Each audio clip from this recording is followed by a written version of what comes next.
Hey guys, it's Tats here from Castagra, and I wanted to do a video about top business lessons for industrial coating contractors. I co-founded a coating manufacturing business about over a decade ago, and I've had the pleasure of working with some top companies in the world.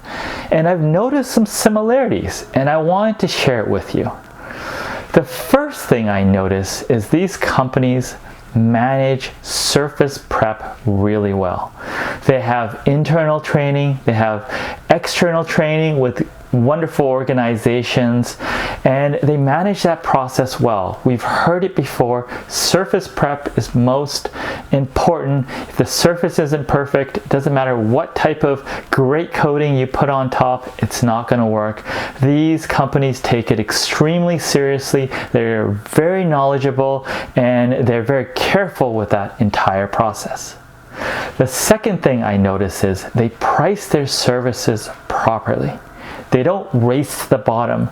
They don't panic when the companies push back. They charge appropriately based on what's required to solve the client's problems and to probably provide them support when they need something. There's many factors in industrial coatings, and to do it properly, it can be expensive, and it's tempting to want to just go with a lower price and try to take the business.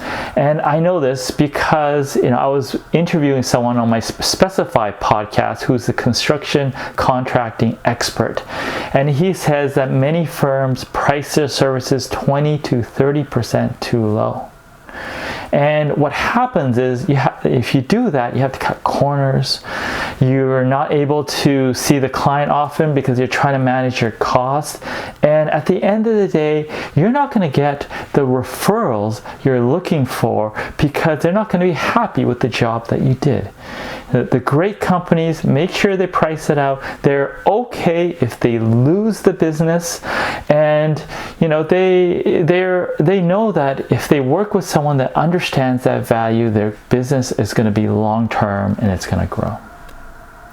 The last thing I notice with these great companies is they drive the coating specification. They're not chasing RFPs. They're brought in early in the process as trusted advisors. Well, how do you get trusted? Well, you do good work over a long period of time, but you also turn away business when someone else can do a better job. Not everyone can do every aspect of the industrial coating contracting business. There's so many different aspects, and your firm might not be well suited for a certain type of application.